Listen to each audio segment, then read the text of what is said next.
Hello guys, this is your friend and we are back with a new fanfic. Which is what if Naruto inherited Kushina's otherworldly power and gained a harem, part 1. And if you enjoy this fanfic then please press the like button and subscribe my channel for more fanfic like this. And now let's start the fanfic. I'll show that boy that heroes really do exist, that hope is a good thing, not a tormentor. Naruto thought as he was all but training himself to exhaustion trying to, well, prove a point you could say. He was in Nami no Kuni and Inari had gone off on his, nothing matters especially you, tirade to the Konoha. Needless to say the whiskered blonde was not in a good mood. Sure, after hearing Tazuna he could understand why the kid was cynical, but he hated seeing people act like everyone was in heaven while they alone were in hell. Kid acts like he thinks he's the only one who ever went to bed crying.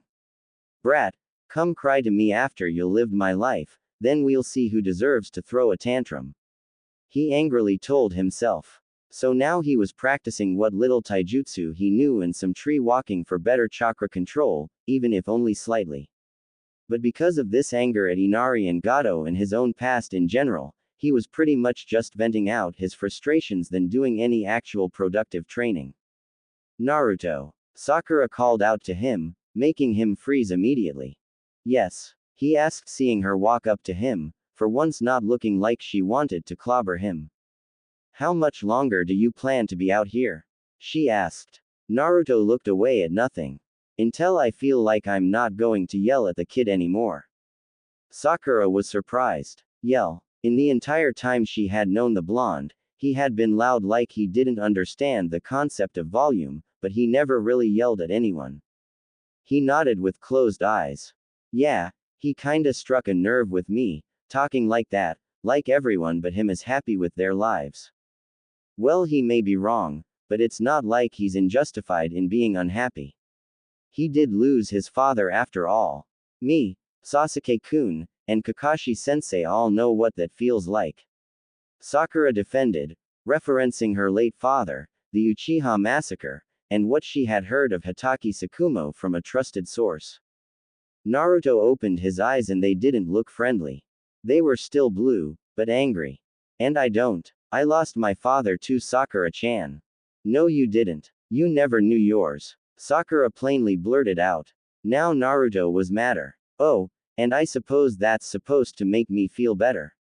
He was being loud again, but now Sakura felt like for once he truly was yelling, not just trying to be heard. I'm supposed to be happy that I never knew my father. Or my mother. Or any of my family. It's better that I've been completely alone since the day I was born. That I've got absolutely nothing to be miserable about, while you all do. Sakura was stunned silent, surprised that Naruto for once wasn't his usual happy-go-lucky idiot self, and for once showed signs of having something to be resentful towards. I thought you liked living on your own. What on earth gave you that idea? He asked. Because you have no parents to tell you what to do. You hate having to follow the rules, so without parents you get to do whatever you want all the time. Sakura explained, not trying to upset him, just explaining what she always thought was the truth. Naruto turned around, not wanting her to see him cry. Sakura-chan, I'd gladly have parents who gave me 1,000 rules, if it meant I had someone to call mom and dad.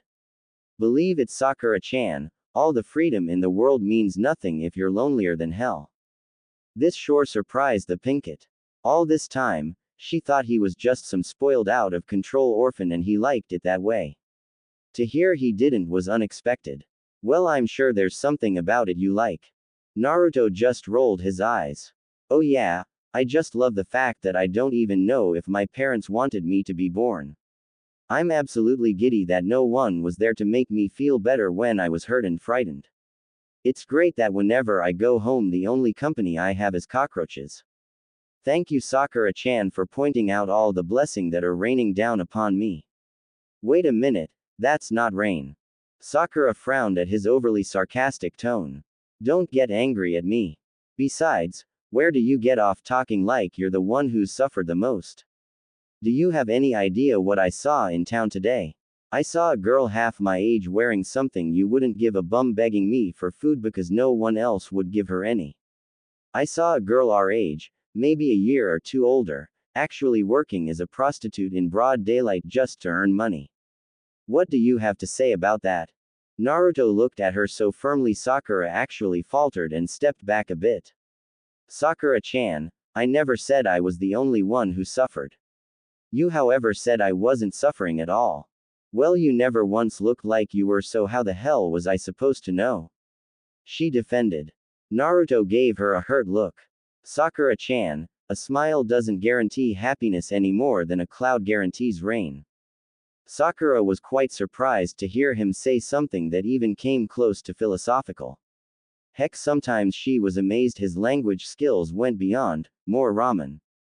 Apparently Naruto had more on his mind than she gave him credit for, and more on his heart than she took seriously. I'll leave you alone right now, Sakura said as she left. As she left, she stopped for a bit. I don't know what else to say, Naruto, she said before she walked off. Neither do I, Sakura-chan, neither do I, Naruto said to himself as he went back to training. Days later, Naruto and Sakura barely said another word to each other. Apparently they really didn't know what else to say to each other, and both seemed to be in a bit of a standoff, wanting the other to approach them first. Sakura found it extremely weird that after all the times she demanded he leave her alone, she was uncomfortable with him actually doing so. Later it came the day when Kakashi was fully mobile again, but unfortunately he predicted this was the day Zabuza was too, and Tazuna would be in danger. Team 7 was positioned at the bridge during construction hours to protect the old man, though Naruto was left behind because he had exhausted himself training last night. I guess he really is trying to prove something, Sakura thought as she stood close to Tazuna, her mind free to wander while her eyes kept watch for anything unusual. I'll give him some credit, he may not have as much talent as Sasuke-kun, but his determination is second to none. Too bad he wasn't there when Zabuza and his masked aide showed up and started a fight. Kakashi kept Zabuza occupied and the two seemed quite evenly matched.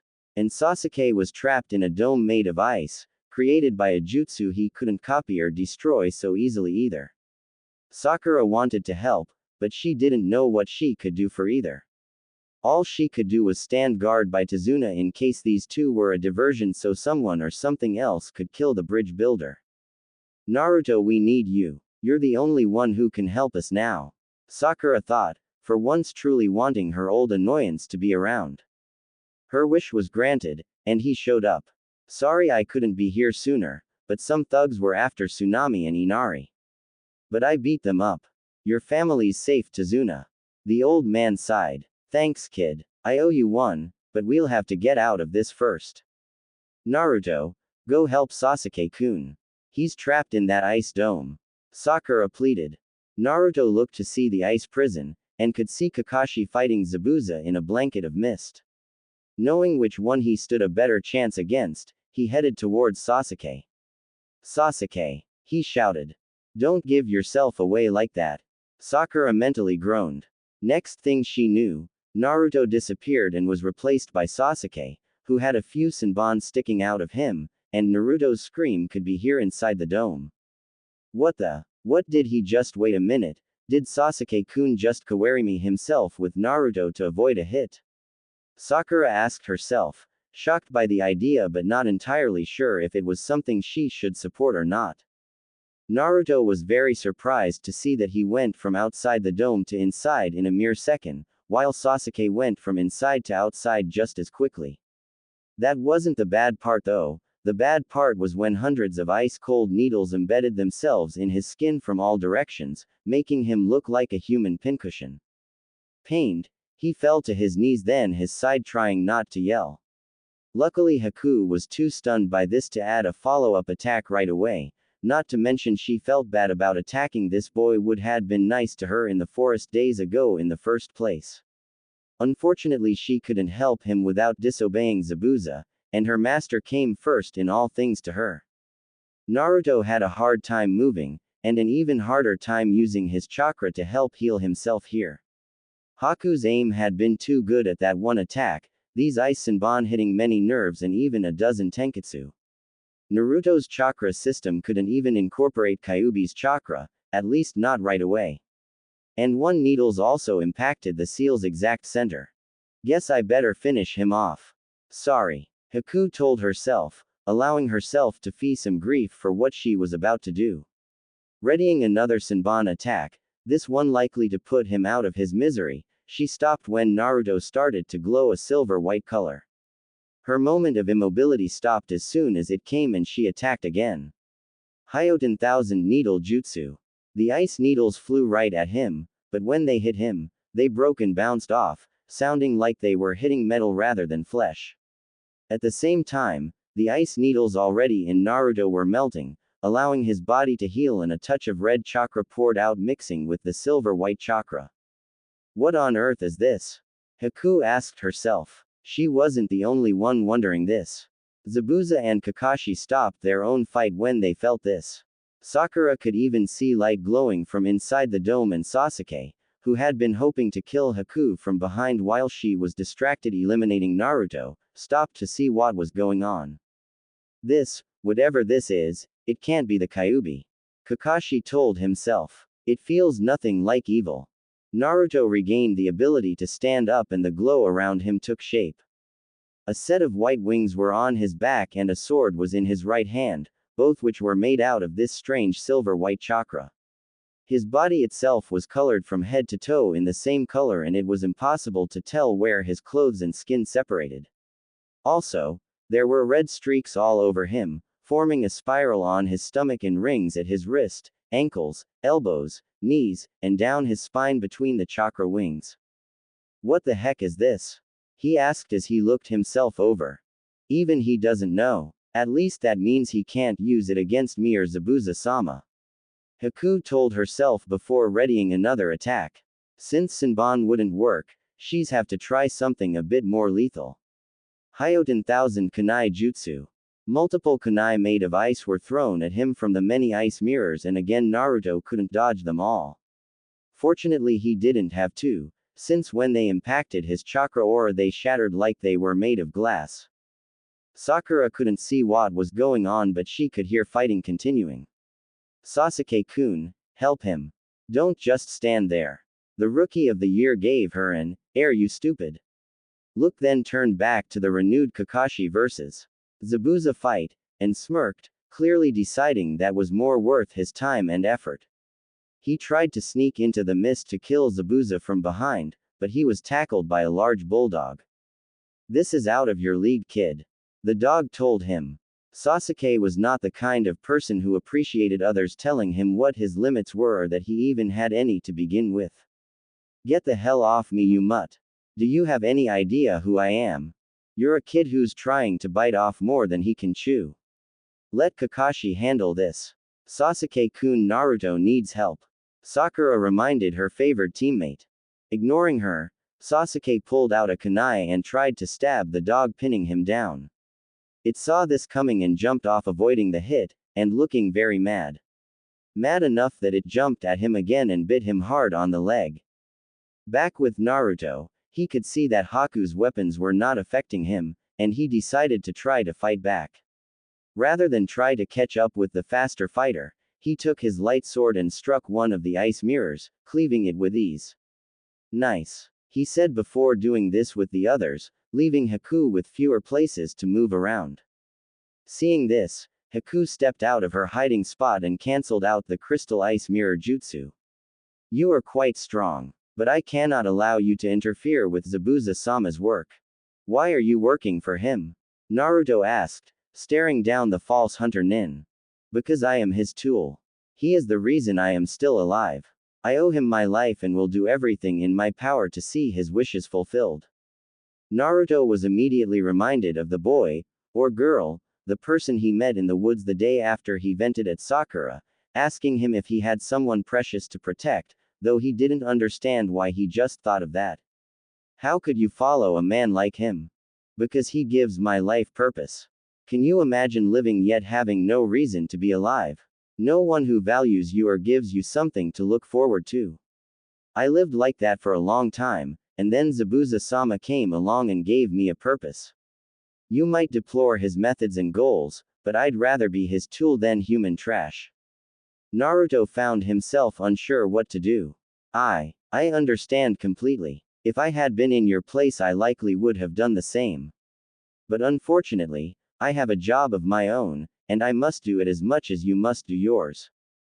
Haku nodded. I'm sorry it came to this, Naruto. I wish there had been another way. Naruto's eyes widened. Wait, how did you know my name? Haku didn't answer. Instead, she readied a different jutsu, one of her more dangerous ones. I don't want to kill him, but I will not let Zabuza-sama down. Please forgive me, Naruto, I wish we had been friends. She told herself, remembering their brief encounter in the forest days ago.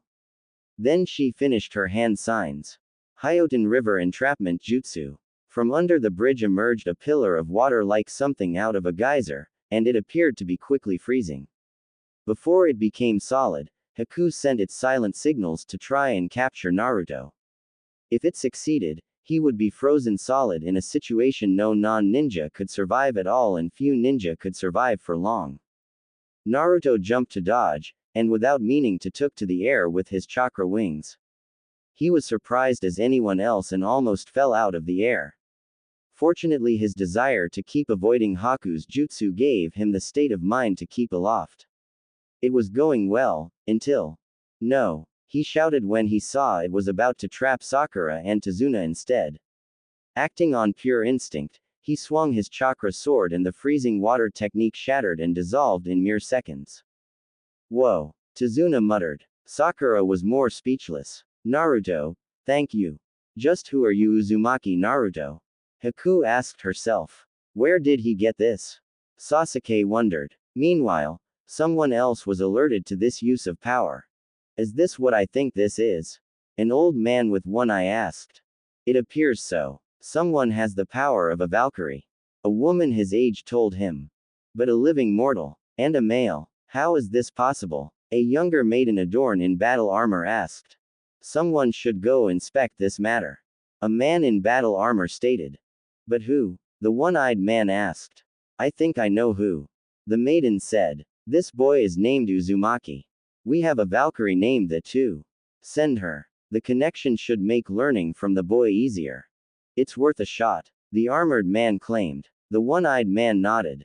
Very well. Freya, send Kushina Uzumaki to Earth to learn about this boy. Frigg, please ask the Norns if they can tell us anything as well. Yes, Lord Odin. The two women told him before departing, hoping to find answers to this strange development. Naruto still wasn't sure what he was doing here, but he was certain he had the advantage here now. Turning to Haku, he held his sword up. You still want to fight? It doesn't matter what I want. Zabuza-sama needs me to fight, and I will fight for him until I am of no use anymore. The ice user answer. I don't want to do this. Naruto said as he turned the materialized sword. You are strong, but I cannot simply let you kill me as long as I have some use to Zabuza-sama. Haku said before readied herself to create another crystal ice mirror jutsu, hoping this time it could withstand his power long enough for her to find a weak spot on him. Anticipating this, Naruto swung his sword at his enemy, not wanting to kill her but wound her and make her stop this. He knew that as a ninja he was expected to kill, but he hadn't yet done that, and a large part of him was hoping to delay doing so. Mostly out of fear that it would make him the monster so many were fond of labeling him as. The light sword missed Haku's shoulder but cut into her hair and broke the edge of her mask, nicking her left cheek a bit enough to make her bleed. The crack spread across the mask and then it broke off completely, exposing Haku's face to Naruto. The whiskered blonde silently gasped when he saw the fake Hunter Nin's face and stepped back. You're. Haku smiled gently and nodded. Yes, I'm Haku. I'm sorry. I had hoped we could have avoided any fighting, but it wasn't meant to be. Why didn't you kill me when you had the perfect opportunity? Naruto asked. If you really were just Zabuza's tool, you would have eliminated the threat before I had a chance to do anything. But you didn't. You made a personal choice to let me live. And that proves you're not a tool, You're a person, damn it, and you can make your own choices. Even here. Haku showed no change in her expression, but internally she was affected by his words. She did have a choice in killing Naruto or not that day she met him in the woods. At the time she rationalized her inaction as the wiser of two choices, saying he might have reacted sooner than she could attack and his death would have alerted his team all that soon and made things difficult for Zabuza. But on some level of her mind, she had spared him because she herself didn't want him dead yet. She just didn't realize it until now. Even so, I don't have a choice here. I must kill you. Naruto put down his sword. I don't believe that. There is always a choice, and I'll prove it to you. I sure hope this works. He thought as he closed his eyes and willed whatever he was doing to stop as if he was using regular chakra. In no time, the white glow faded and everything with it disappeared. Naruto was normal again.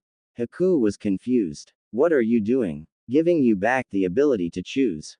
Attack, or don't attack. Free shot. Your choice. Not mine, not Zabuza's, yours. What will you do? Naruto said before spreading his arms, just standing there making himself a target. Sakura could see him do this and was as astonished as Haku was. Naruto, what in Kami-sama's name are you thinking? I'm taking a leap of faith, and saving someone from themselves. He told his teammate without turning around to face her. Haku found herself having an unexpected yet very hindering dilemma. Her initial thought was to rush forward and cut Naruto's throat, but her body refused to respond. This has to be a trick. No one would do this unless they were suicidal or had a trick that requires the opponent to strike first. That must be what it is. And yet she saw no anticipation in his eyes and his hands were kept apart to make hand signs for jutsu impossible. But as she looked closer, she saw a sense of calm in his eyes instead of anything else. Either he's accepted his fate with serenity, or he believes I don't have the courage to do anything to him. Well, are you going to kill him or not? Sasuke shouted, and even Sakura could tell he was actually talking to Haku, not Naruto. Sasuke-kun, how can you say that?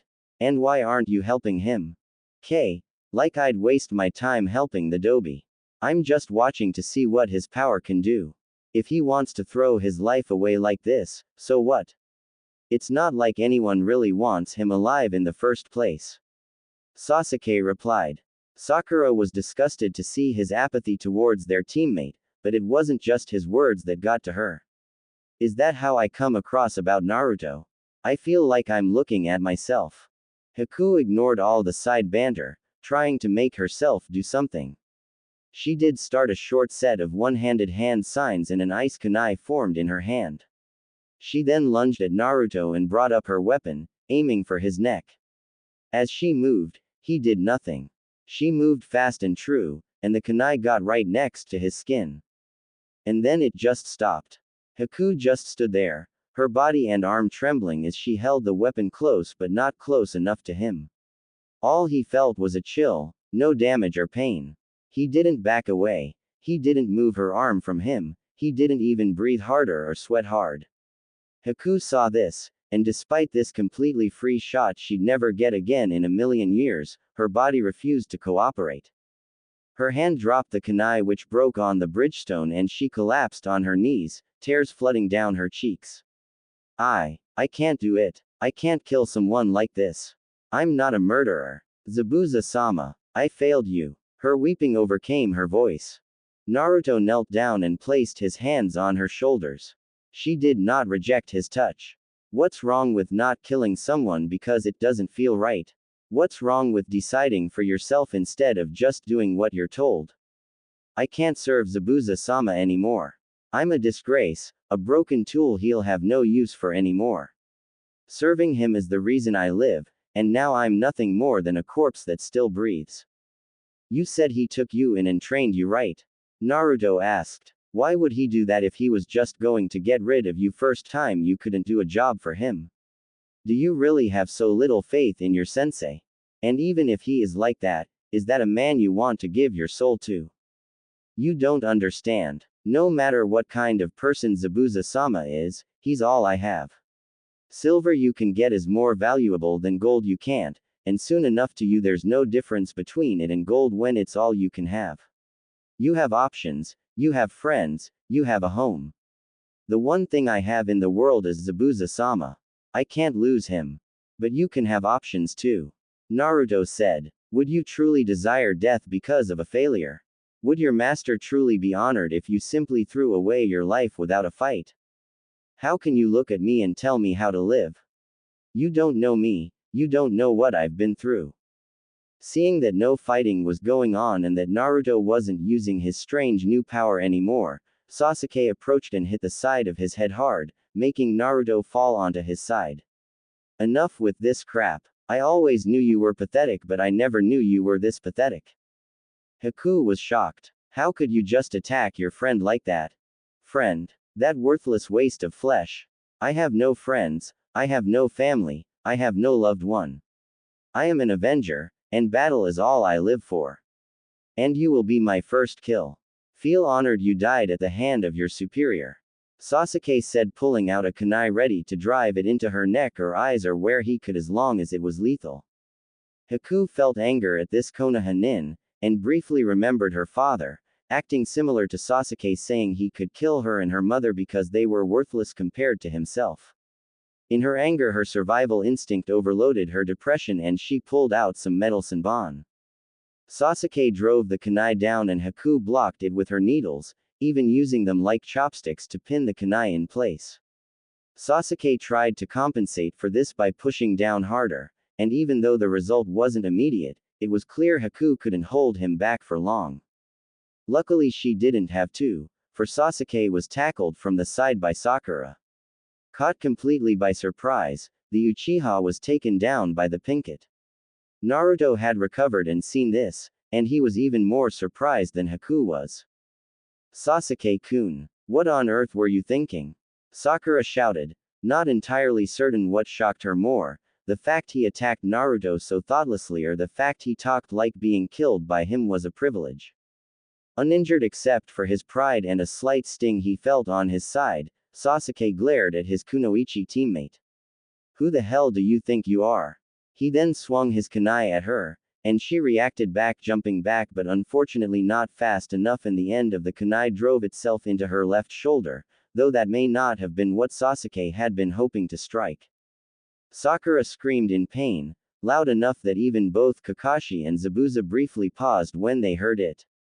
Zabuza worried it was Haku screaming, but couldn't confirm with the hidden mist jutsu in the way. The wind had dissipated most of it, but some still remained. Also, both were getting worn out fighting the other and knew trying to leave the fight to check would make them vulnerable to any sneak attack from the other. Naruto was free and rushed to help his teammate. He pulled Sakura away from Sasuke, kicked Sasuke in a stomping manner to keep him down, and held Sakura close.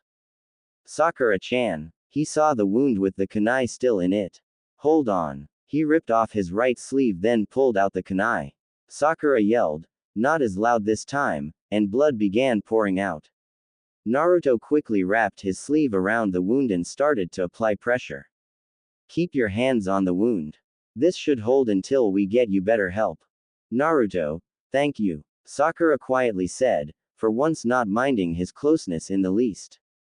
Kakashi and Zabuza had to stop fighting for a moment, both seeing their current strategies weren't working. Zabuza couldn't land a serious hit on Kakashi, and Kakashi couldn't land a serious hit on Zabuza. Only one thing could turn the battle in Kakashi's favor, and he was now ready to use it, although he was fairly certain he would only have one shot at it. You're a worthy opponent, Zabuza-san, but I'm afraid this cannot continue. The Cycloptic Junin stated, starting up a set of quick hand signs before gathering chakra around his right hand and forearm. Zabuza was stunned by it, swearing he saw actual chakra itself being used here, when in reality it was just standard lightning element manipulation. Behold, Reikiri. Kakashi then darted forward, hoping this jutsu strong enough to cut a lightning bolt in half would penetrate Zabuza's sword and if he was really lucky hit the missing nin too. Relying on all his experience, Zabuza darted forward with Kubikiribocho ready to cleave Kakashi in half. During this brief time he was exposed. They both knew one way or another one of them would fall right after this last clash. Haku, who had been watching Naruto treat Sakura, saw her master possibly about to die and got up to go help him. Naruto saw this and knew exactly what she had planned. So you have no faith in your master at all, do you? The ice user froze metaphorically but good word use if I do say so myself, and looked at the whiskered blonde. What? You know Zabuza's strength better than anyone, I'm assuming. Is he so weak that the only way he can get out of a battle is for you to bail him out? Naruto asked. Haku didn't reply immediately, but she didn't have to.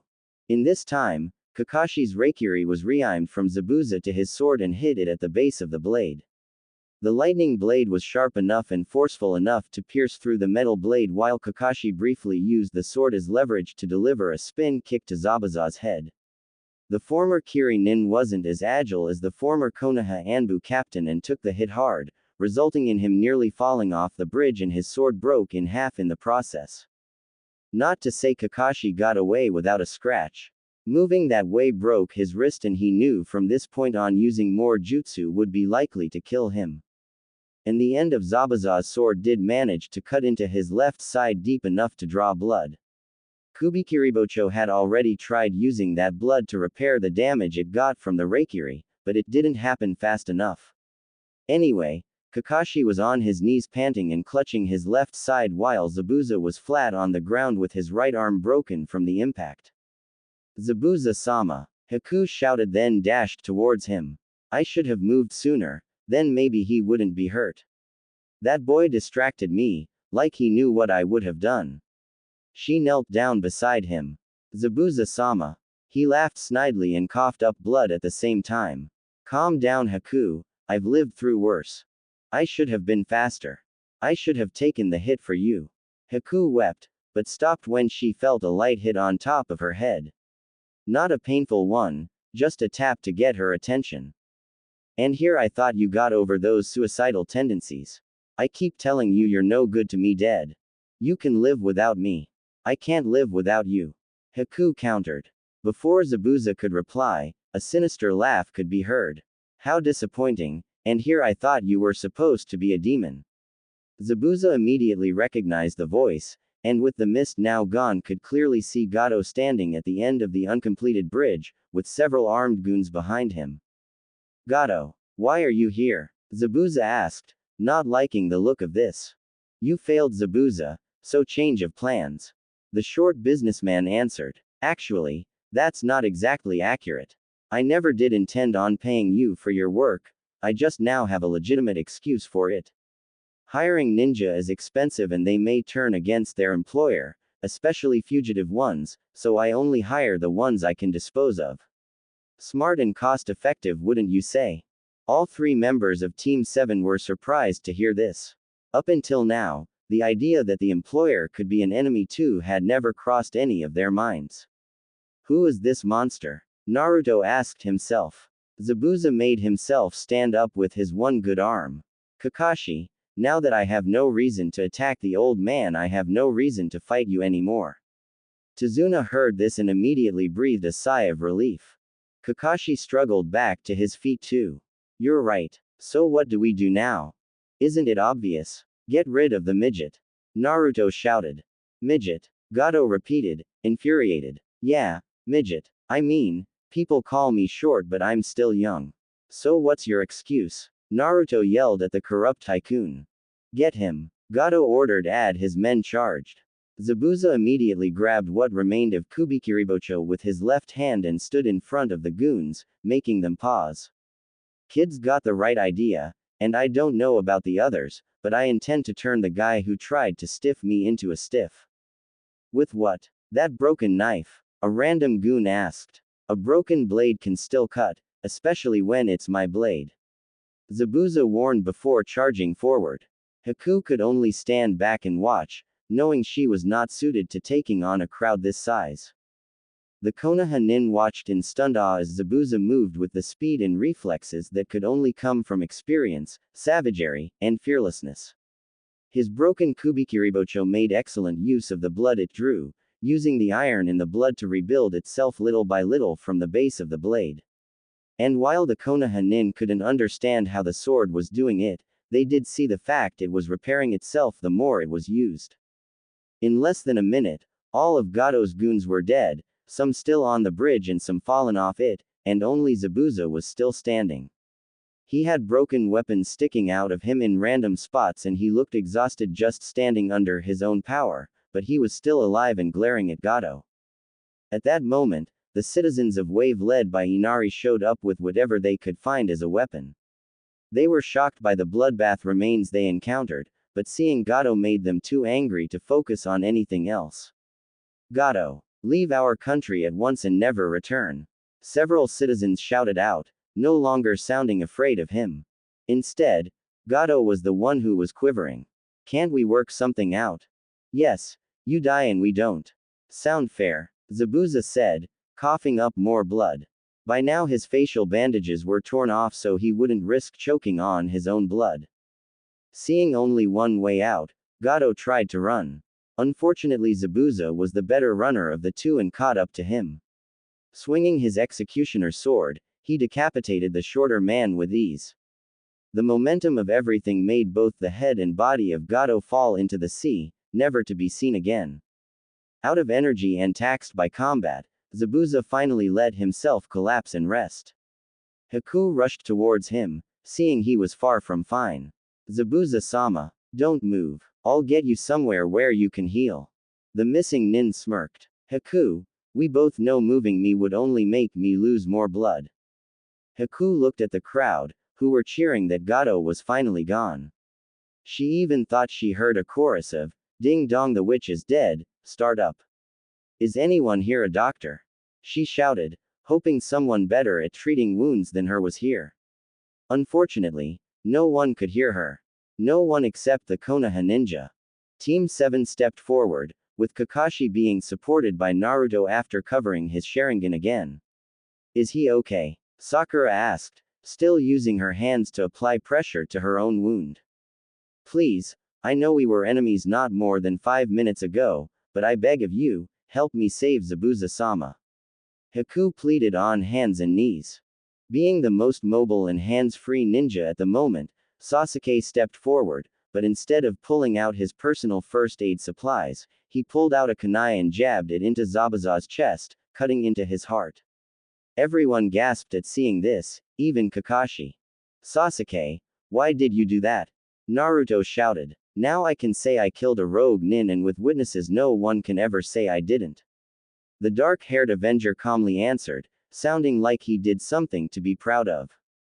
Haku saw red and reacted by punching Sasuke in the jaw so hard it reminded Naruto of the times Sakura hit him. In fact, everyone could hear his jawbone breaking from the hit. But before she could do more, Kakashi hit a pressure point on her that made her pass out. Naruto looked at Zabuza, who was still alive albeit barely. You know Haku practically worships you. If you die, what's he going to do now? Zabuza looked right at Naruto. Kid, whatever happens, please give Haku a reason to live.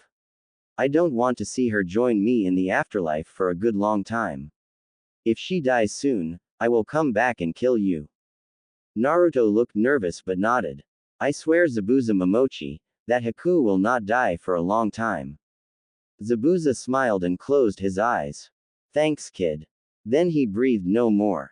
Everyone looked at him and gave him a moment of silent respect. The moment ended quickly thanks to Naruto. Wait, did he say Haku was a girl?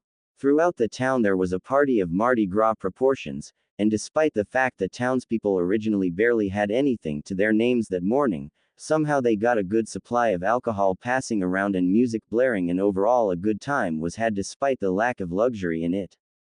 Team 7 however were not a part of it. Kakashi was exhausted and knew he'd need no less than a week to return to normal, his Sharingan taxing him if nothing else, and Sasuke was sedated so Tsunami could mend and set his broken jaw.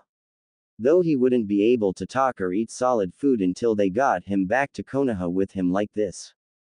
As for Naruto and Sakura, that night they were working to give Zabuza a grave while Haku watched and kept near the body, still silently weeping.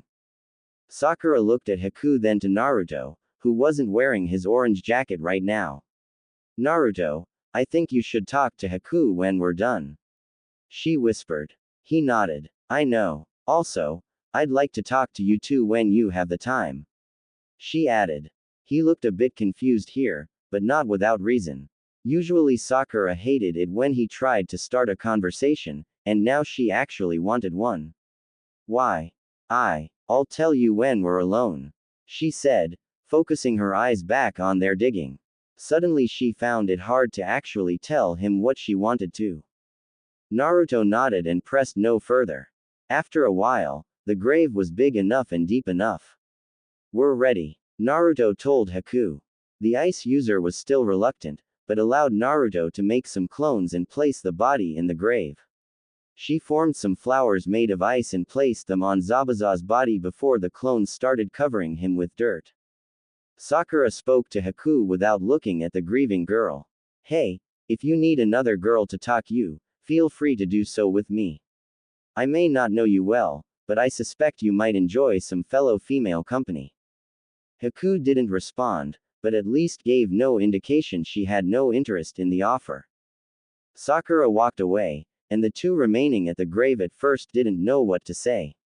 Naruto had no idea how to console someone who was grieving, and Haku felt slightly bitter towards him for keeping her from saving Zabuza in the first place. I understand if you hate me, Naruto said, surprising the girl. I mean, I tried saving your life but it cost him his. Why wouldn't you be angry? Why me? Why did you do it? You could have let me die twice already, yet you didn't. I was returning the favor, he told her. She turned to him. That's it. Simple as that. No, but isn't that reason enough? Haku shook her head. No, it isn't. Why did you really interfere with my role? Why did you force me to live without Zabuza-sama? I didn't plan on him dying. But I figured you had no reason to die yet either. I mean, you're 2 years older than me at the most. You still have your whole life ahead of you, and Zabuza wants you to live it. Are you really going to make his sacrifice worthless? No, I can't do that, but I don't know what else I can do. Why don't you talk with my sensei? I'm sure he might at least have some ideas. Just please let me know what you decided on, Naruto told her. Then he stepped away. I'll leave you alone for a bit. If you need to talk, I'm available. He then walked away. Haku, alone, looked at Kubikiribocho left next to the grave. They said it rightfully belonged to me now. I guess that's a sign they're not against me. If they were, they'd just confiscate it and keep me bound and gagged for who knows what their village does to my kind. Maybe this is a test, because now they know my face and some of my history. I could run off then be hunted by their village for the rest of my life, or kill them first and risk being killed now before I succeed. Or maybe, just maybe, these guys really mean me no harm. I'm so confused. She shook her head to clear her thoughts, then grabbed the large sword's handle. But there's one thing I'm not confused on. This is Zabuza-sama's sword, not mine. Even in death, it is his. With that, she drove the tip into the still soft soil from all the digging and create a sort of grave marker for her deceased mentor. Rest in peace, Zabuza-sama. Thank you for giving me a reason to live. With that reason gone, I don't know what to do anymore. What should I do? But of course, he could offer no answer.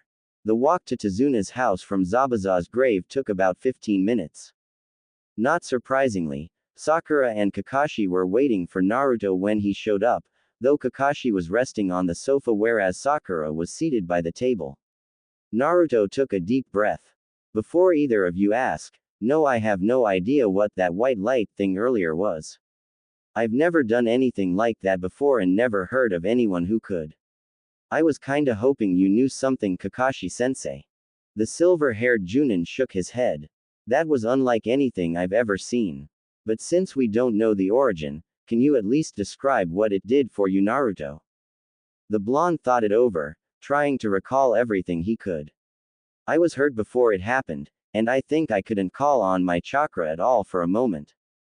Not even in your special reserve? Kakashi asked. Naruto got the message and nodded. Yeah, I think. Special reserve, Sakura repeated, confused. What's that? Let's call it a birth defect of mine, Naruto told her. I have enormous reserves, and probably more chakra than most of our Junins, even Kakashi-sensei. Sakura was wide-eyed. Really? Sounds like a blessing rather than a defect. Naruto looked down, forlorn. Trust me, Sakura-chan, it's anything but a blessing.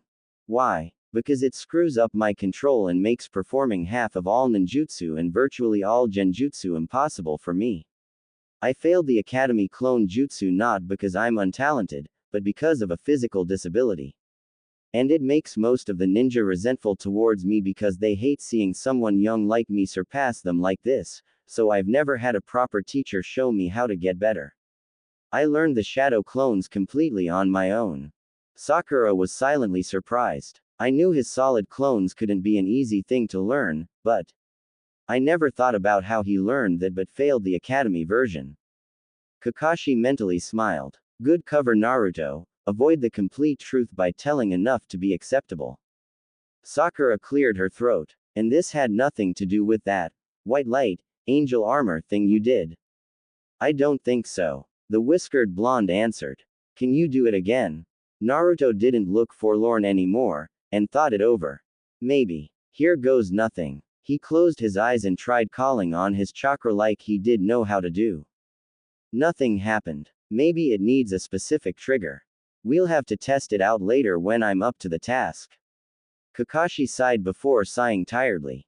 But for now, you two just stay out of trouble and try not to fight with each other. No need for another of us to be out of commission. Naruto sighed. Alright then, I'll just go out and get some fresh air then. He then turned away. Naruto, can I go with you? Sakura asked. The blonde stopped in his tracks and turned towards her. Wouldn't you rather nurse Sasuke back to health? He sounded genuinely confused, not jealous or spiteful. He's not going anywhere for a while. Please. I just wanted to talk to you for a bit. Sakura answered. Still confused, Naruto nodded. Alright. Kakashi was pleased to see them act like this and leave the house peacefully. Looks like all that teamwork effort hasn't gone to waste. And now I have some peace and quiet. Naruto and Sakura were walking away from the house in Zabuza's grave. They were on the edge of a forest and outside the town's boundaries, and it was already night. But as ninja, neither were afraid of anything happening to them.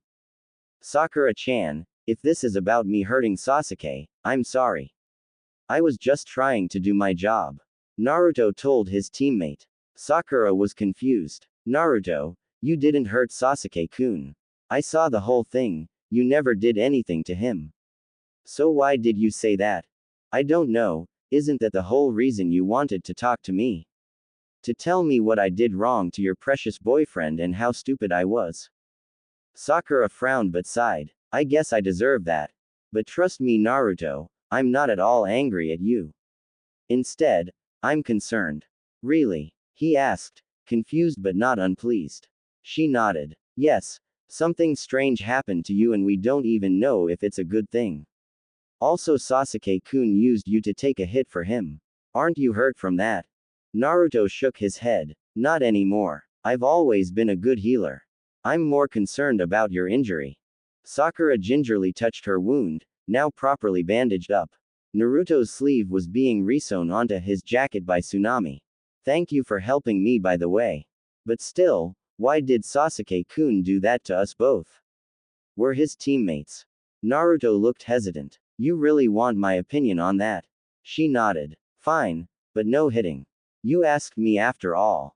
He sighed to give him a chance to put his thoughts into the proper words. Personally, I think he was pissed that he wasn't kicking Haku's like it was nothing. He was struggling just to stay even with her and he hates thinking he can't win. I mean, come on Sakura-chan, I know you love the guy and all, but even you have to admit Sasuke does have a bit of an ego on him. Sakura was about to deny this, but once she opened her mouth no words would come out. She then closed her mouth and eyes and nodded. Yeah, he does, I admit that. But I always thought it was justified. I mean, he was Rookie of the Year after all.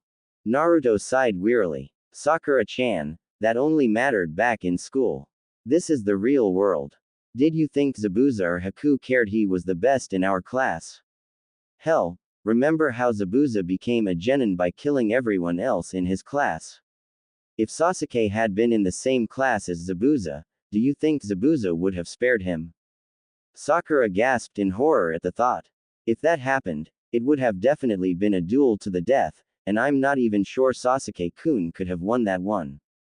Naruto looked away from the Pinkett towards the horizon, almost as if he couldn't look her in the eyes for what he was about to say. Sakura-chan, I know Sasuke is a hotshot in Konoha. I never forgot, considering no one ever lets me forget my lot in life. But what you and he forgot is outside Konoha he's just another genin to the rest of the world. He has no real experience in these sort of things, and that makes him more vulnerable to threats. And unless this team stays together, he always will be. What do you mean? Sakura asked, finding herself impressed by Naruto now. He sounded so unlike what she expected of him, it was a welcome change to her. Sakura-chan, remember how Kakashi-sensei said we're placed in teams to improve our teamwork skills and get used to working with others? Naruto asked. Sakura nodded. That's not the only reason. Gigi once told me it's also a safety precaution. When one of us is attacked or in danger, the others come forward to help them, and they in return will be helped by the others. From there, trust and teamwork will grow naturally. Sakura took this in and found herself agreeing with the logic. She already found herself trusting Naruto a little bit more than before thanks to him treating her wounds, and Sasuke a little bit less for giving her that wound in the first place. That last part made her think of something else. But what if we don't help each other like that? Naruto shrugged. I think the answer's obvious. Naruto? Sakura asked, getting him to look back at her. I know Sasuke-kun did something wrong, but we should still give him another chance. I don't want our team to fall apart so soon or easily. Naruto closed his eyes and slowly nodded. Yeah, you're right, but Sakura-chan, for this to really work, I need you to stop hitting me so much. I get it that you love Sasuke and not me, but can't you at least treat me like a friend? Sakura was confused. I already treat you like a friend, Naruto. The whiskered blonde gave her an irritated look. Do you punch all your friends? Because I've never once seen you hit Ino. He then crossed her arms, as if challenging any denial. The Pinkett didn't know how to react, but looked quite upset and hung her head. I'm sorry, Naruto. I thought it was okay since my mother told me it was okay to hit you. You're right that I never did hit Ino Pig before. She then turned her back to Naruto. I doubt you'll forgive me, but I truly am sorry. I forgive you, Sakura-chan, but why the change of heart? Naruto asked, looking at her. He still cared very much for her and was curious as to why she suddenly apologized. It was during the battle, when I saw Sasuke-kun being so callous towards you. I think I saw the person I was becoming. I don't want to be that person. Sakura turned around with tears starting to form in her eyes. How can you forgive me so easily? I've done nothing worth forgiving and you forgive me as if I've done nothing wrong. Why? Because I like you, Sakura-chan. I don't want to hold a grudge against you. He answered. Sakura felt her heart ache at what she felt was undeserved admiration for herself. But why do you like me? Why don't you hate me instead? Because you're similar to me. He told her, surprising her. You were picked on a lot when you were a kid like I was. No one wanted to be your friend, everyone made fun of you, and everyone said you had no future as a ninja. I was in the same position, then I saw you made friends with Ino and I thought if you could do that maybe I could make friends too. But why were so persistent? If I had been you I would have stopped the first time someone hit me. She asked. Naruto sighed. I already lost my chance to be friends with the other girl who was being bullied thanks to her family. I didn't want to lose any chance to be friends with you. Other girl? Sakura asked herself. The only other person I can remember being picked on back then was. She mentally gasped. Hinata. Naruto tried to be friends with Hinata first but her family stopped him. This doesn't make sense. She cleared her throat. Naruto, do you remember who that girl was? He shook his head. No, I was beaten up pretty good that day and got a concussion from it. All I can remember is that it happened, but I can't remember anything about who was involved except that the girl had dark hair. When I woke up in the hospital, I was given a note by a masked dark-haired man that said if I came anywhere near that girl again they'd gut me like a fish and even the Hokage couldn't stop them. Sakura was so horrified at hearing that she actually tasted bile. Why? Why would someone make such a threat to you when you were just a kid? What kind of monster says that to a child? They weren't the only ones. If I told you half the threats I've received you wouldn't sleep tonight. But, why did they threaten you like this? Your pranks can't be that bad. Sakura countered, looking for something rational here. It's not because of my pranks. He answered simply, turning away. It's never been because of my pranks. Then why? Sakura pleaded, desperate to know. Naruto took a moment to reply. Why don't you ask your mother why she wanted you to hit me all those times first? Sakura could see him lightly quivering. Is he crying? Or trying not to cry? Acting without realizing what she was doing, she hugged him from behind, feeling him tense up upon contact. Naruto, I promise I will be a real friend to you from now on. I won't hit you again, even if mom says otherwise. I may even take you up on your date offer before we go back to Konoha. He put his hand on hers. Sakura-chan, don't pity me like that. You still want to date Sasuke after all. I'll decide who I want to date Naruto. And if I have to choose between the boy who stabbed me and the boy who helped me, I'll go with the second one. The pink kid told her teammate. It's the least I can do to be a real friend. Thanks Sakura-chan. That means a lot to me. Neither teen did anything that night since they had no idea what they even could do, so they went back to Tazuna's house. Haku chose to stay a bit longer, having no idea where to go from here. She slept in the same room as Sakura, but the two barely had anything to say to each other. Naruto slept on the couch in the living room, wanting to give Kakashi some quiet and some space away from Sasuke, who still was in a bad mood from the battle. He slept comfortably, but a knock at the door woke him right up. Who'd show up this early? He asked as he rubbed his eyes and stretched, then opened the door. Yes. It took a moment for his eyes to focus from the sleep and in the morning light, but he saw two adult women about Tsunami's age in front of him. Both had long hair flowing to their hips, but one was scarlet and the other was golden. The redhead had violet eyes and wore a purple housewife dress, and the blonde had red eyes and wore a royal blue tunic dress. Uzumaki. The blonde woman asked. Is your name Uzumaki? The blonde woman repeated. Naruto reflexively tensed. Yes. Why? Both women smiled. I've got something for you. The blonde added. What? Naruto asked, curious. Your mother. The redhead answered. Me. Naruto looked at these women in front of him, particularly the one who claimed to be his mother, and did something that once again demonstrated his reputation as unpredictable was deserved. Nice try. He then closed the door. On the outside, the two women were quite shocked. They weren't entirely sure what to expect, but this certainly wasn't it. On the inside, Naruto clenched his eyes, teeth, and fists. I will not go through this again. I will not. Since the door wasn't locked, the blonde woman opened it. That was rather rude, you know. He gave her an angry look. Get lost. This wasn't funny when I was a kid and it's not funny now. What are you talking about? Kushina asked. Like I'm going to talk to complete strangers about my past. Now get lost already. He all but yelled. I'm afraid not, young man. The blonde stated. We've come a long way and we're not going to turn around just because a child tells us to. Now, answer our questions. Naruto's glare unnerved them both. He glowered at them both like he loathed them down to the very core of their souls for an offense they didn't understand. But he also had tears brewing in the corners of his eyes, which were starting to turn red. Kushina stepped forward, but Naruto threw a kunai at her then ran upstairs. Kushina's quick reflexes allowed her to catch the weapon, and she gasped when she did. He was aiming for my heart. What happened to make my baby this way?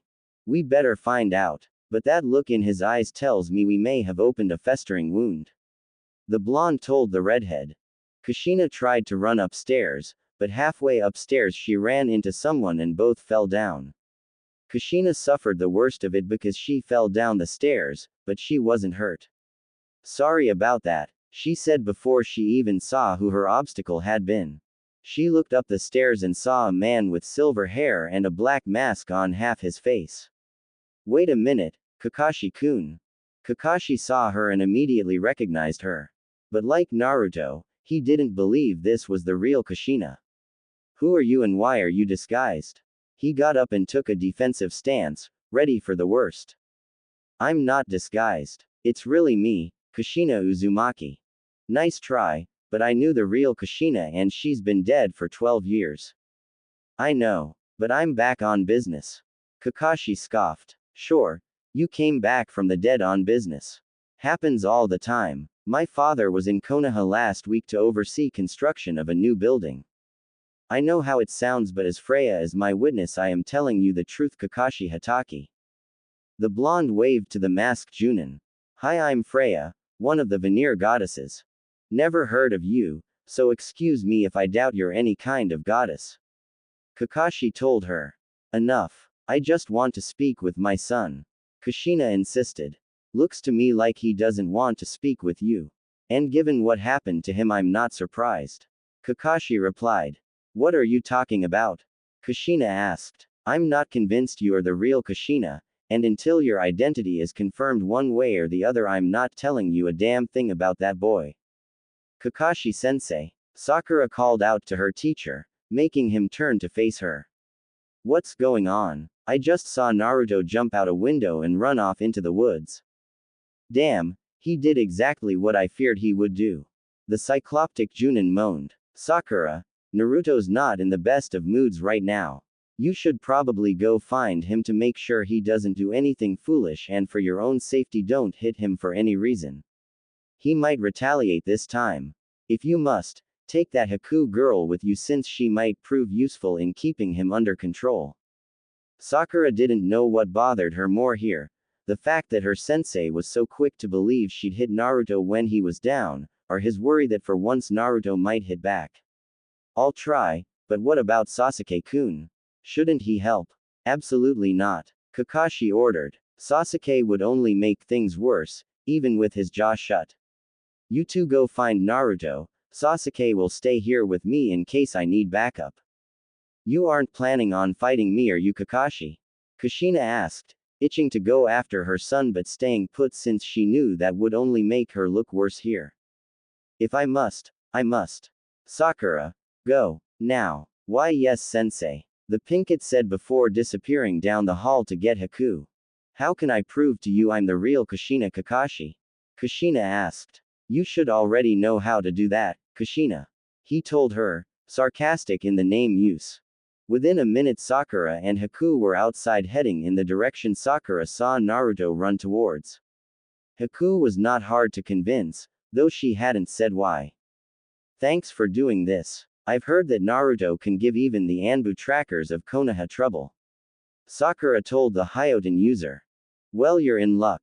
Tracking was one of the many things Zabuza-sama taught me. I'm sorry for your lose. I know I shouldn't be, given his background, but I guess even criminals have family that mourn their deaths.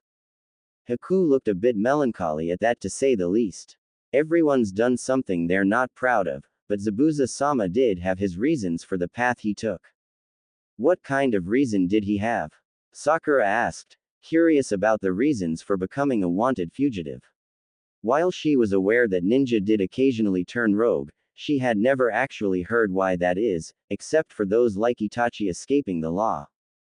To stop the blood feuds. Haku said. What blood feuds? Was it against your clan? No, it was against bloodlines in general. After the Third Shinobi War, the people of Kiri began to see anyone with a bloodline such as Hyoten as evil. It didn't matter who or how old they were, if you had a Kekkei Genkai, you were demon spawn to them all. And a few years ago, the Yondaime Mizukage decided to exterminate all of us with them. How did you survive? I escaped when my father was trying to kill me after he already killed my mother. I lost control of my Hyoten and killed him and his entire group. After that I ran off, and it didn't take long for me to find a place where no one knew who I was or what I had. Problem was no one wanted to help a street urchin, which is what I became. No one until Zabuza-sama came along and gave me a purpose again. Haku said as they entered a clearing. Hey, this is where I first met Naruto. Sakura looked around but didn't see the whiskered blonde. Too bad he's not here now. Like I said, this may take a while. Tell me more about him. Haku said when they continued their search. What would you like to know? Sakura asked. Just what kind of person he's like. Zabuza-sama asked him to take care of me, but I'd like to know if he's the kind of man I want to receive care from. Aren't you old enough to go out on your own anyway? Haku sighed sadly. Old enough I am, and capable of surviving I am too. But, I hate being alone. That's why Zabuza-sama entrusted me to him, because he hoped a boy kind enough to spare my life is the kind of person I'd want to live with. You barely know Naruto and you're already considering the idea of being with him on a regular basis. Wow, you must really hate being alone. Sakura commented.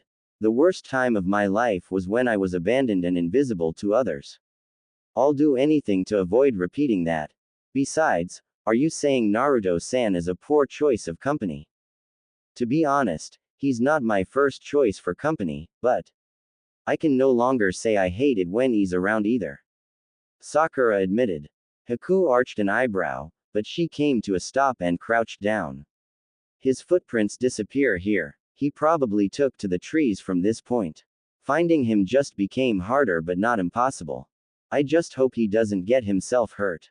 Sakura said. So tell me what you mean by, no longer. Haku asked. Oh that, well, it's a long story. I've got time and we're not searching solo. So start talking. What are your thoughts on Naruto? Haku asked Sakura. I'm still not sure what to think about him. He was the doby of the class, and mom always said to keep away from him since he's a bad influence. Sakura answered the Hyoten user. Even though he's my teammate, I don't really know that much about Naruto. I don't think anyone in Konoha does except the Hokage and this one girl who has a crush on him. He has no family and so few friends, and to be honest up until yesterday I never really wanted to be his friend. Why not? What's so bad about him? Haku asked curiously. By force of habit Sakura came very close to getting into an anti-Naruto tirade, but out of consideration for him and in case he was listening, she took a deep breath and tried to compose her thoughts to be objective rather than judgmental. I'm not the best person to answer that question. For a long time, I hated the mere fact Naruto even existed. There was even a time where I wished he had died in the Kyuubi attack on Konoha 12 years ago. Haku's eyes widened then narrowed bitterly. But he himself is only 12. He would have been a baby at that time or still in the womb. You hate him so much you'd wish death on him when he was a baby. She saw Sakura hang her head with a tear running down her cheek. I really want to slap you and call you a bitch right now for that, but I will give you this one chance to change my mind. But keep in mind I speak from experience that being born different is not a crime. Sakura looked back at the Hyoten wielder, eyes still wet and full of regret. I have no excuse for my old ways. I was a bitch. I just didn't know it until yesterday when Naruto opened my eyes. I used to hit him all the time for any reason and I insulted him left and right. Why? Haku asked, hostility still in her voice. Not because of any affection to Naruto, but because she couldn't stand the idea of someone being victimized undeservingly. And until she had reason to believe otherwise, she was not going to just assume Naruto deserved to suffer. She was not her father. Part of it was because he did annoy me, and I wasn't interested in being more than friends like he was. Sakura added. Haku scoffed. Sounds more like you weren't interested in being friends in any sense of the word. True, I didn't. I mean, I didn't intend to be so bad to Naruto. I just didn't care about him at all. Haku frowned. No, that's not true. If you truly didn't care about him you wouldn't let him get to you. You would ignore him, avoid him, or at least ask him to leave you alone. I did ask him, Sakura countered. Did you? Haku inquired, sounding like she didn't believe the pinkett. Did you really ask, or did you just tell him? What's the difference? Sakura asked. Let's say the boy you like kindly requested you to not bother him. Would you do it? Haku asked. Sakura slowly nodded. And if he just looked at you and said, "Get lost," would you do that so easily? Haku added. Sakura looked down again. She knew from experience what her answer was. Sasuke had already done just that, but did she heed his words? Obviously not. Sasuke had ignored her left and right and on occasion told her directly to not be around him, but she left him alone no more than Naruto left her alone. No, I didn't. So I guess I have no right to criticize Naruto for doing the same thing I myself have done. Oh well, we really shouldn't keep standing here when we should be looking for him. But before we go, just tell me 3 things about him you like. Haku told her. This one simple request would forever affect Sakura in ways she couldn't possibly predict right then and there. At that moment, all the Pinkett wanted was to not walk away the bad guy and have this girl who was clearly stronger than her have a legitimate reason to hurt her. Haku clearly wanted to be friends with Naruto, and anyone who came across as his enemy would likely earn her discord. He's caring enough to not hold grudges, though I don't understand why. He's never boring to be around, even if he is annoying. And, now Sakura looked and sounded like she was struggling. I know I can trust him. Haku took this in, looking at Sakura in a way that made the younger Kunoichi felt she was being evaluated for her answers. Fine, thank you. Now let's go find him and you can see for yourself what else you think you know about him.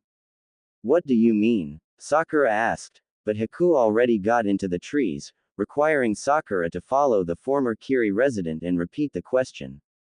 It sounds to me like you don't really know Naruto as well as you thought you do. The fact you struggled to give me 3 examples of his qualities and 2 of them came with commentary tells me you don't know him even if you know of him. Maybe you should spend more time trying to know him as a person instead of as just a teammate. After that Sakura said nothing, but Haku's words had quite an effect on her. Naruto, do I even know you at all?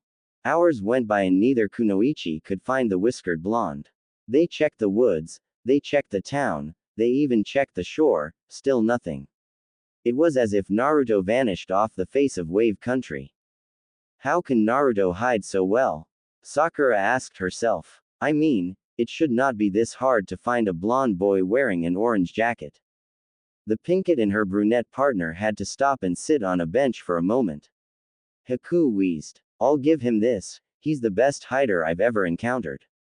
Forget that Where's Waldo guy, he couldn't hold a candle to Naruto.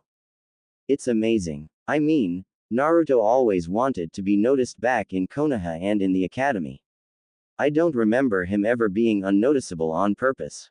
It ever occurred to me that he might be good at hiding when he put his mind to it. But what could set him off so badly he'd want to be this alone? Haku asked. It had to be those women Kakashi-sensei was facing in the house. Somehow they did something that really hurt Naruto. I take it you don't know who they are. Sakura shook her head. Never seen them before. You don't have to wonder much longer. A woman told them, and both girls were surprised to see the 2 aforementioned women before them, with Kakashi alongside them. Kakashi-sensei, do you know who they are? Sakura asked. The masked Junin nodded. Yes. It took some convincing, and a good use of Kushina's chakra chains tying me up. He added silently to himself, but I know who she really is. This is Kushina Uzumaki, my sensei's wife, and Naruto's mother. Mother? Sakura and Haku asked. I know you both have a ton of questions for me and I will get to them when I can, but for now my top priority is finding my son. Your questions will be answered after that and no sooner. Both girls looked a bit stubborn, but they nodded. Thing is we have no idea and we've checked everywhere we can. Then obviously he'd hiding somewhere you can't check. The blonde woman next to Kushina answered. Name's Freya by the way, no relation to Naruto but Kushina's a good friend of mine. And if Naruto is what we think he is then that's something I must see for myself. What do you think he is? Kakashi asked. Does it have something to do with that white armor of his? Sakura asked. We'll answer everything when we find him. I dislike having to repeat myself. Freya told them. I'm sorry, what was that? Haku asked, cleaning her ear for a moment. I said I dislike having to. Freya started, but stopped when she saw Haku's playful grin. Nice try, girl. Most people wouldn't try that with me. Haku-san, I suggest you not bother this nice lady here. She's above your level. Kakashi told the Hyoten user. Haku was smart enough to not press the issue, so instead she asked a different question. How do you plan to find him when we can't? The way he found him here. We trace his power. Freya answered. Like a sensor? Sakura asked. Sort of. My son's power has a specific feel to it, so in a chakra sense he stands out like a sore thumb with an infection on a giant hand. That's how we find him. Kushina told her. Freya closed her eyes and it looked like a light wind was blowing around her, but no one felt any themselves. Then the wind faded and she opened her eyes. I found him. Where is he? Sakura and Haku immediately asked, standing right up quite quickly. In one of the only places two teenage girls would never think to look for someone. A cemetery. A cemetery, Sakura repeated. Why would he be in a cemetery? Who goes to a grave looking for a living person? Haku commented, seeing the reasoning. Well, what are we doing still here? Let's go already, Kushina said impatiently. Kakashi chuckled. Nice to see that hasn't changed about you. Naruto woke up close to midnight, not aware he had been returned to Tezuna's house. The first thing he noticed was that he was laying on something soft, not the branch of a tree, and he felt no form of breeze. Remaining silent, he let his eyes adjust to the darkness and saw he was back into the house of the bridge builder. How did I get back here? He quietly asked. All of a sudden there was a click sound and a lamp had been turned on. Naruto turned that way by reflex and let his eyes readjust to the light.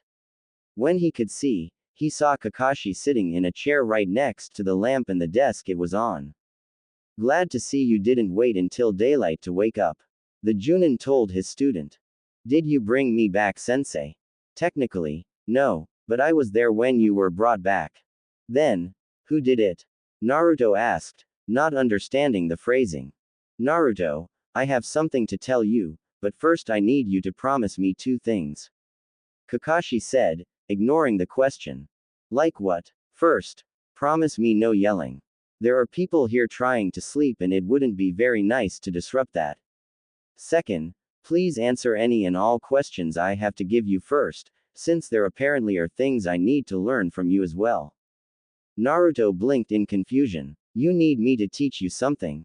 No, just inform me of a situation I have no knowledge of.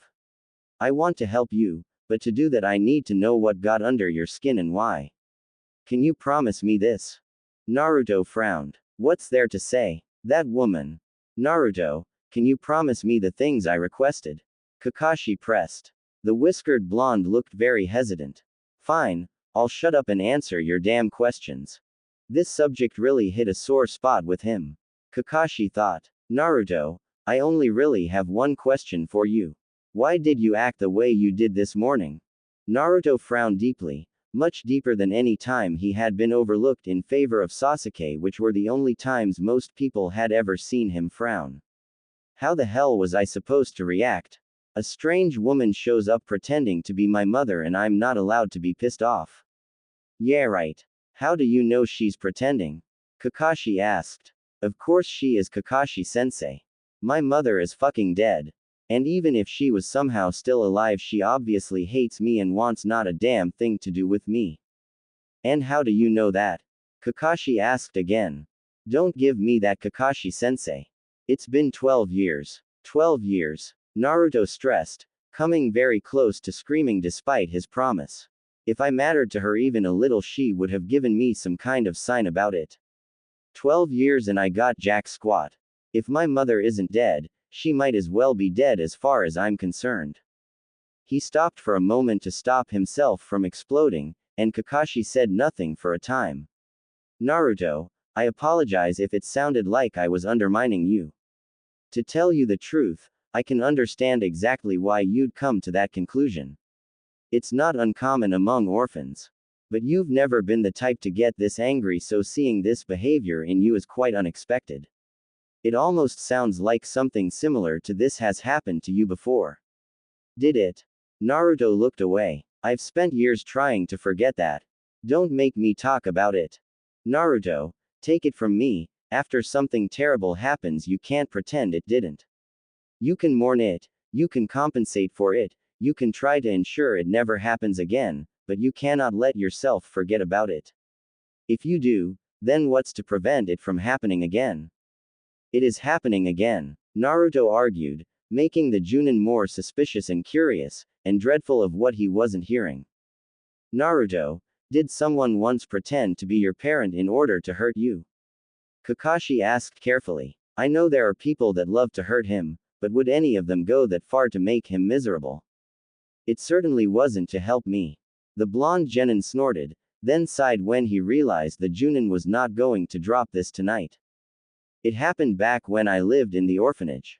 A woman with purple hair came to me smiling and said she was going to give me a home. She said she had found my real family and was going to take me to them. I was very confused, since no one who came by the orphanage even looked at me without glaring, and the ones working there made it clear no one ever would do anything else. They did that? Kakashi asked, hoping Naruto was exaggerating or speaking in anger.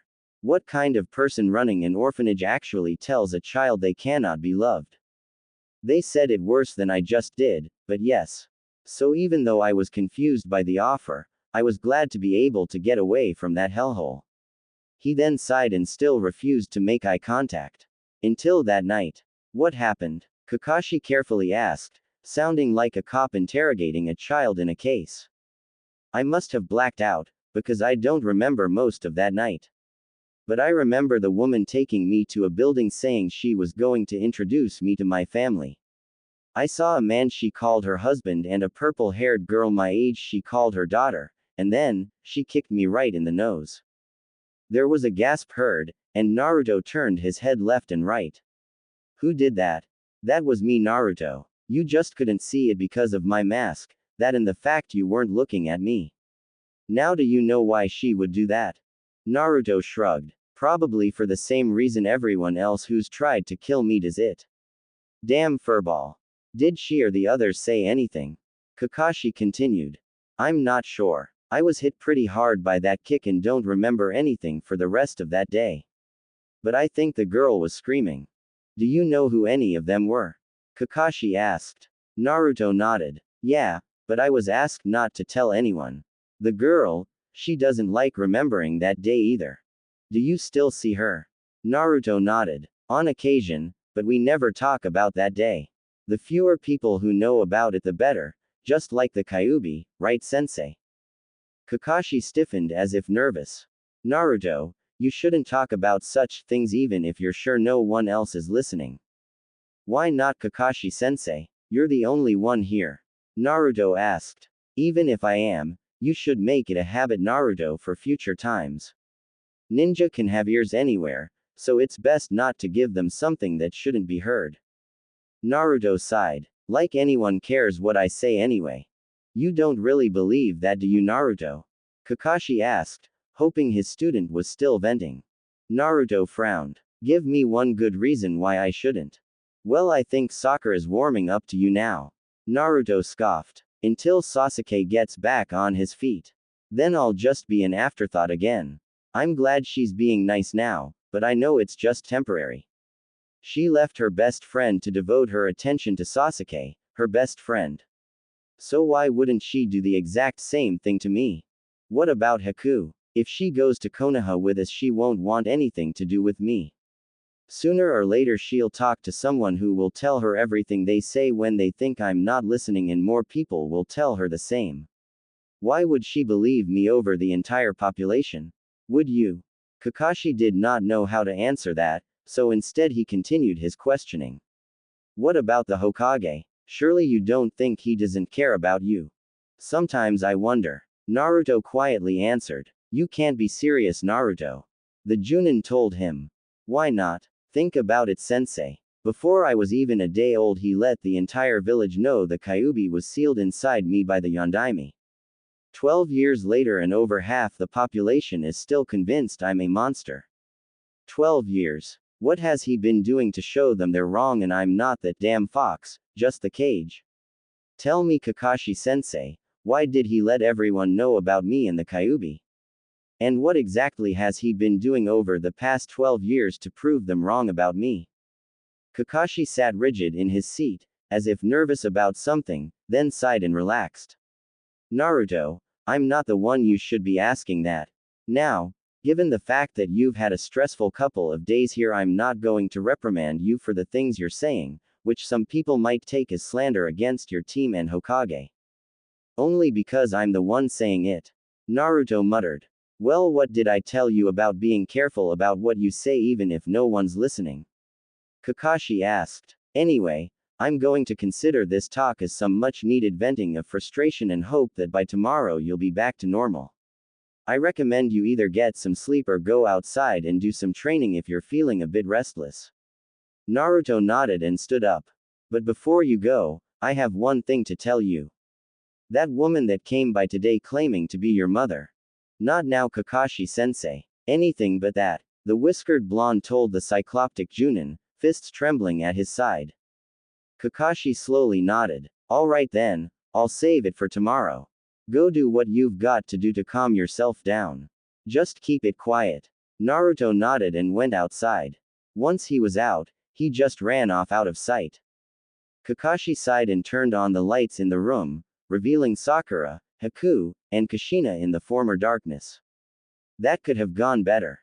Kakashi-sensei, what did he mean by that stuff with the Kyuubi? Sakura asked, already having a good idea what he meant from what she heard, but she was hoping, no praying, that she was wrong. Sakura, what I'm about to tell you is absolute confidential. No one is allowed to say a word about it ever except for Naruto or the Hokage, under penalty of death. Haku-san, while I may not have jurisdiction over you, if I suspect you use this knowledge against Naruto, I'll kill you myself. The two girls nodded, too curious to object. The Kyuubi attacked Konoha 12 years ago and the Yondaime vanquished it. That part of the story is true. However, it's not the complete story. The Kyuubi was the most powerful demon known to man. Does it make sense that one man alone could defeat it? Sakura was momentarily silent. I never thought about that before. But you said he did do it. He did, but you were never told how. Using a very powerful fuinjutsu, he stripped the Kyuubi of its chakra and spirit to render it powerless, but all that had to go somewhere. The only place he could put it was in a seal he placed on Naruto's stomach. Naruto became the prison of the Kyuubi in the process, but to this day 4 out of 5 people that know this fact think of Naruto as the fox itself in human form or under the fox's control. They are wrong, but they will refuse to see it any other way until Naruto somehow proves them wrong. Sakura was stunned. Naruto had that done to him before he was even a day old. Was there really no better way? I've spent every day since then wishing there was, but our options were limited. Kushina said sadly, gaining their attention. I was there that day. I can tell you all that happened if you promise not to tell others. The girls nodded, and Kushina proceeded to tell them all the events of Naruto's birth. She held nothing back. The masked man, her own Jinchuriki status, the actions of Minato and herself, her final words to her son, everything. Wait, does that mean Naruto's father is the Yondaime? Sakura asked. Kushina nodded. Yes, he is. Next time you see my husband, you try to see the resemblance. But why would you do such a thing to your own son? Sakura asked. Kushina frowned. It wasn't like I wanted to.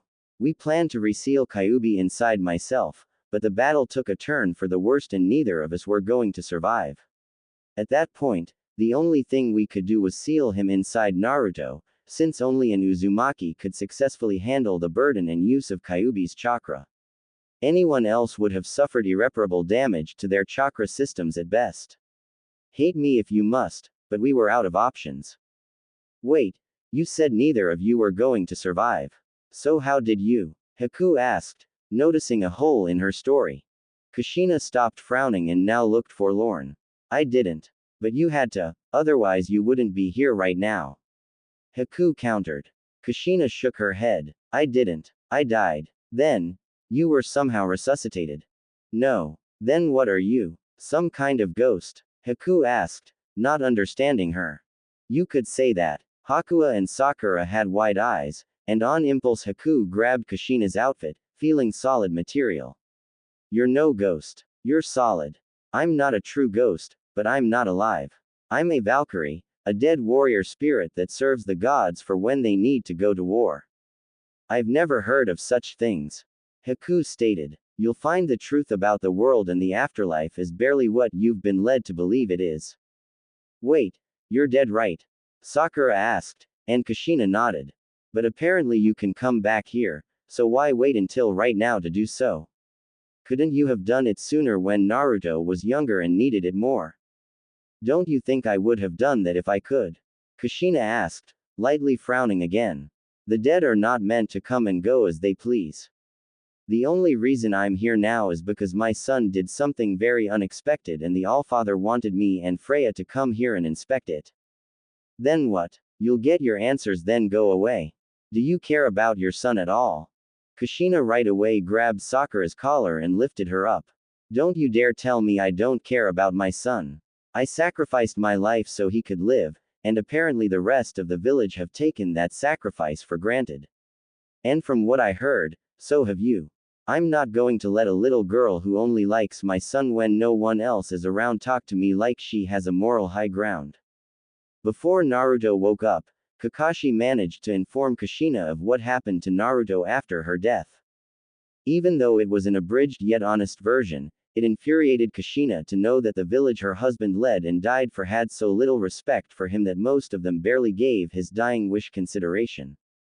Kushina threatened to unleash Ragnarok on Konoha, and even though Kakashi didn't know what that meant, he didn't like the implication. Right now it appeared that the single biggest thing keeping Kushina from causing bloodshed was the fact Naruto was here and Konoha wasn't, but once that changed even the former Anbu couldn't guarantee what she might do. Kushina wasn't called red hot for nothing. Seeing the Pinkett was scared, the Uzumaki matriarch let her go. All I want to do is help my son and be what I wasn't allowed to be, there for him. I need to be his mother and his teacher, but I need to get him to listen to me first. If any of you care about him at all, you'll help me do that. Any ideas? Kakashi asked. We have to address that carefully. Naruto's a fragile person when he's angry. What do you mean, Kakashi-sensei? Sakura asked. Sakura, you've only seen Naruto's mask. You've never seen Naruto when he was at one of his low points. You see him act happy and carefree and you assume he's just being immature or stupid. The fact is he has to act that way because it's the only way to keep him from thinking about his misfortune. If he dwells on the fact that he has no parents, no friends, none of the things that make you smile, he'd try to kill himself. In fact, I've seen him try. What? The three women asked him. Kakashi nodded. I once caught him drinking a bottle of bleach, and not by accident. I got to him and managed to induce vomiting and still struggled to pump his stomach. He was passed out, and I ended up taking him to the hospital. From what I heard, his first words upon regaining consciousness were, "Why won't I die?" Sakura, Haku, and Kushina gasped, and all three shed a tear for him, Kushina crying the most. Naruto's not like Sasuke Sakura. He doesn't sulk in his pain. He ignores it because when he does sulk, that is what he does. He looks for a way to just end it. Or at least he did. He's tried other ways to kill himself but none worked. The only way he hasn't tried is letting people in Konoha kill him themselves, and that's because he won't give them that satisfaction. Nothing he's done has worked, like the Kyuubi won't let him die. So Naruto is basically forced to live through a nightmare. He smiles and acts like nothing's wrong because it's the only way to make his life tolerable. Can you imagine living a life where every day people tell you they wish you were dead? And so few people tell you they're happy to see you. Odds are even you'd consider killing yourself too. I know that feeling. Haku mentioned. Sakura looked between Haku and Kakashi and even glanced at Kushina for a moment, during which she didn't say a word. Then suddenly, she ran out of the room and into the nearest bathroom. What's wrong with her? Haku asked. Kakashi could hear the sound of retching.